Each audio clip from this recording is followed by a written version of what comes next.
to another video talking about what I have been playing, and as always I'd love to hear what you've been playing down below and what games that are upcoming that you're excited for. And as usual, especially at the beginning of the year, there are a lot of games I try and tackle that have been in my backlog, and one that has been there for a very long time because I've been a fan of the series but I've just never sat down and played this game on PS3 or 4. We have Persona 5. Persona 5 was an interesting experience for me because it was more mixed than I had anticipated. I've really enjoyed the Persona series in the past. I started with the first one on the original PlayStation, and talking about this, I have to talk about some of the more related games as well, my experiences with those, and why I feel the way I do about Persona 5. I went in with incredibly high expectations for how much I would enjoy it because of how much I'd enjoyed previous games in the series. And I did really like it. I'm going to mention some things here that I didn't like about it, but overall it was a fantastic game and I had a really good time for the majority of the experience. Great game, and still very excited for the future of Persona, but in some ways I was a little let down by this one.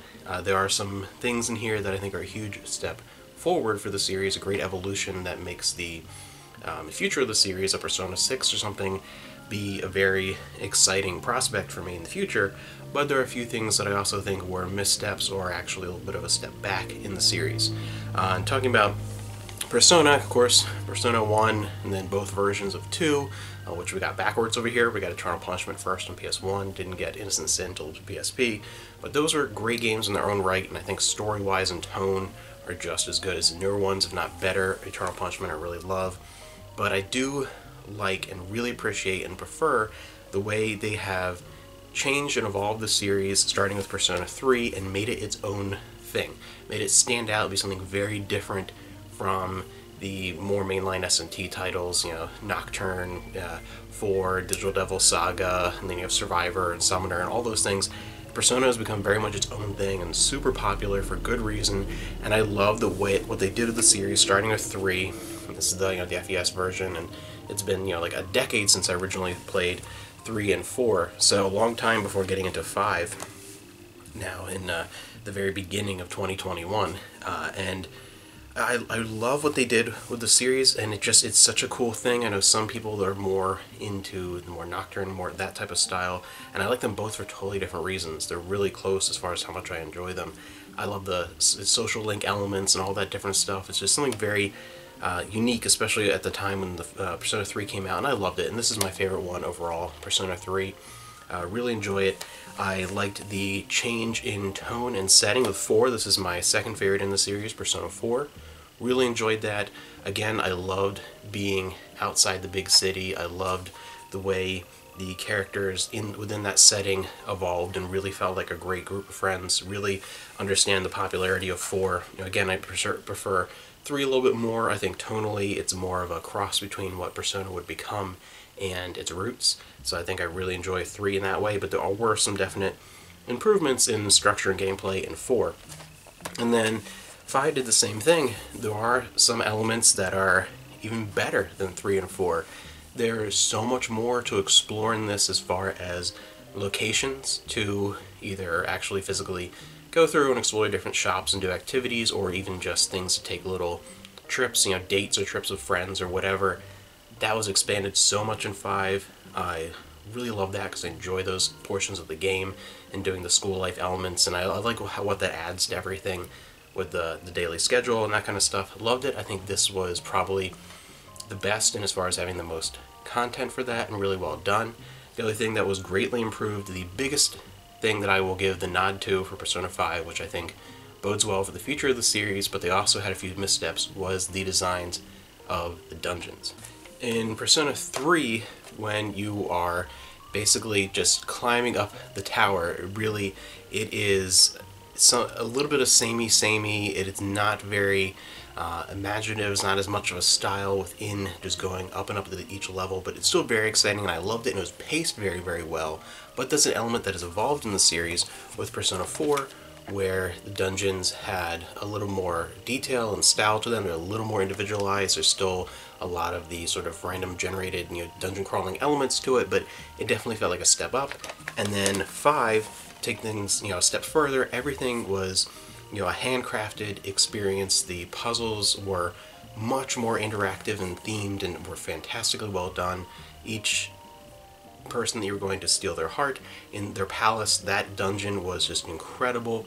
If you haven't played 3 and 4, there is the secondary dungeon here for all the side quests, Mementos, where you go around in the cat car, and you're going around these almost seemingly, when you first start, feels infinite. It's not infinite, but it feels infinite hallways, and just randomly generated as you're going through. That's very similar to the experience of the dungeon in Persona 3.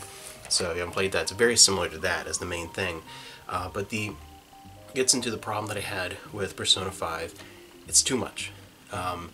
As far as length of games, there have been games I've spent a heck of a lot longer than this game by a lot. Stuff like Xenoblade Chronicles, Xenoblade Chronicles X, forget about it. Holy crap, I don't even think about how many hours I put into that. But, so the number of hours put into a game, to me, the number is meaningless. What it means is the experience, how much time feels right for that experience. And I'm just talking about going through and doing, the main game and some side stuff that I want to along the way. I'm not talking about going and doing a complete run. That's something totally different. But just for I want to experience and play through the story and explore the world of this game. Some games feel right at home at like 10 hours. They feel perfectly fine, and any longer would be too much. Other games feel like they need a lot more, especially RPGs, of course, 30, 40, 50 hours. Some longer, more open world type ones need more 80, 90 hours to really flesh out. It just depends on what the game is, how much I think, for me, just, again, speaking on a personal level, how much time I think is right for that experience. How much do I want to time to want to spend enjoying it.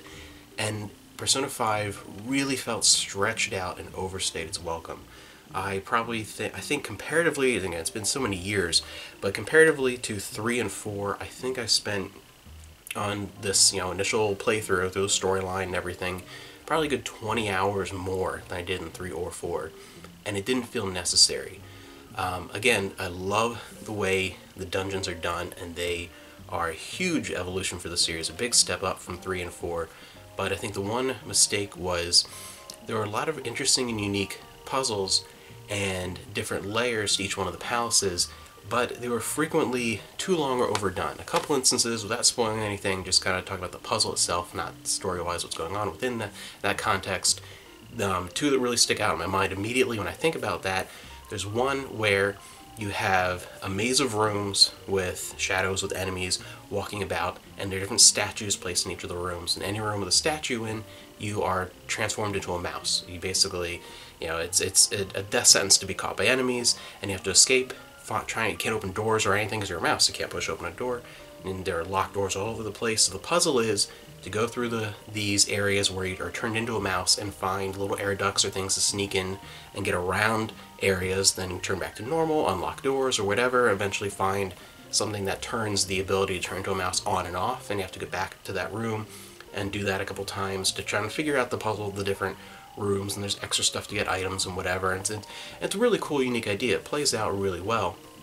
But the problem is, it's great the first time because it's kind of teaching you the ropes and you kind of do the puzzle, and then you do it again. It's a little bit more complex and it's very fun. Then I'm kind of done with it. That was fun. That was creative. Let's move on to the next target, the next goal. Then let's push the story forward.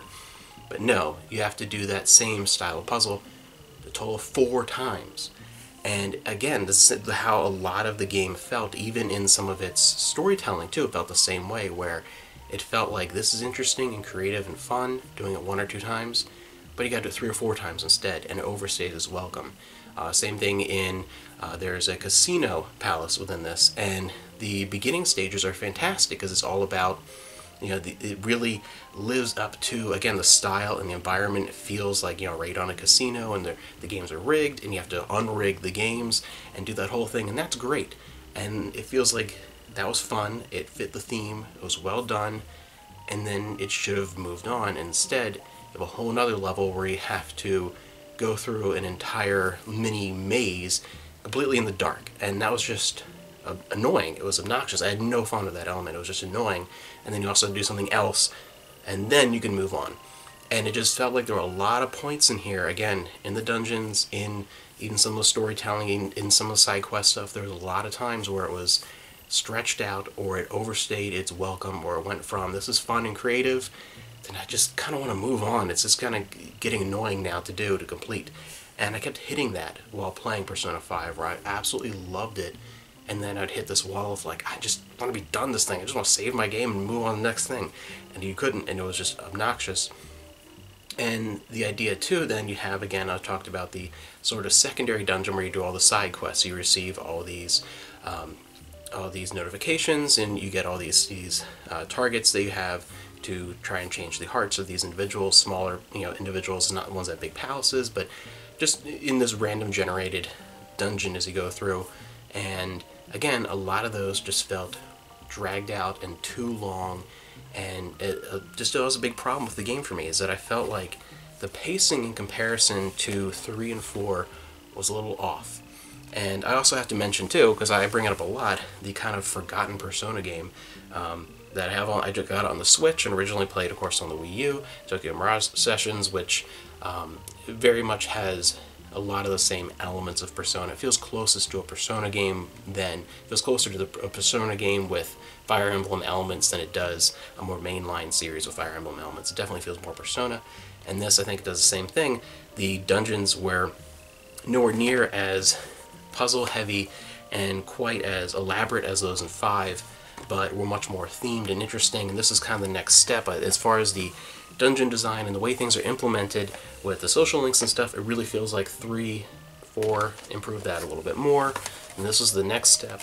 And then 5, I know as far as like releases and whatever, it's a little different than that, but just as far as the way these things have kind of become more elaborate and more detailed, 5 really stands out in its dungeon design, but it does falter to where it takes things too far. It stretches things out. And that was just, from a design perspective, that's where I think it faltered. It was a little too much. It was too long. It overstayed its welcome. It was a great game and I really enjoyed it, but I would have much more preferred a shorter version of the game. It was just too much. And the other thing too is this is just purely 100%, obviously this whole thing is just my perspective, from just how I felt emotionally playing the game, was having fun or not. But also with the cast of characters and the story is very creative. I love where they took it. I think it's a great idea. The concept was really well played out. I wasn't as into the setting and the characters as much. They were all really good, and I definitely understand when people love them, and there were characters I liked more than others. I liked, again, now there's more places to visit and explore, and I hope they continue that trend. But just as far as, I really thought there was something a little different and unique being outside of Tokyo. I loved, as far as just purely the environment that you're living in. 4 would be my favorite in that regard, just in that regard. As far as the how much I felt a connection to the story and to the cast, and that's a big important part in a game like this. That's very largely a part of getting in those social links done, getting deeper connections with people.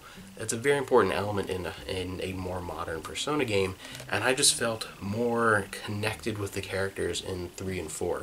I really just, I don't know, I didn't feel quite as attached to the characters in 5, and that made the game feel even longer then, because it's already an experience that feels overly long, and I'm not quite as invested in the characters, so that made it, again, feel even longer. So this was a very, very good game, Persona 5. I highly recommend it if you're a person that likes this type of game, but again, I just had those issues with it, and I did not like it as much as 3 and 4, and in a weird way, I didn't like it as much as Tokyo Mirage Sessions. I know a lot of people will be, ticked off with me saying that, like, are you kidding me? This is a freaking great game. It's very different, the idle elements, the J-pop elements, and the very pastel color palette.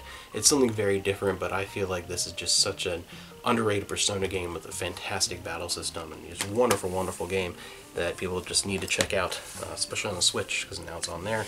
But yeah, Persona 5. That's what I'm playing lately. Thankfully, I had some time off. I was able to play a little bit faster than I thought. But yeah, great game. Just not quite what I was hoping it would be.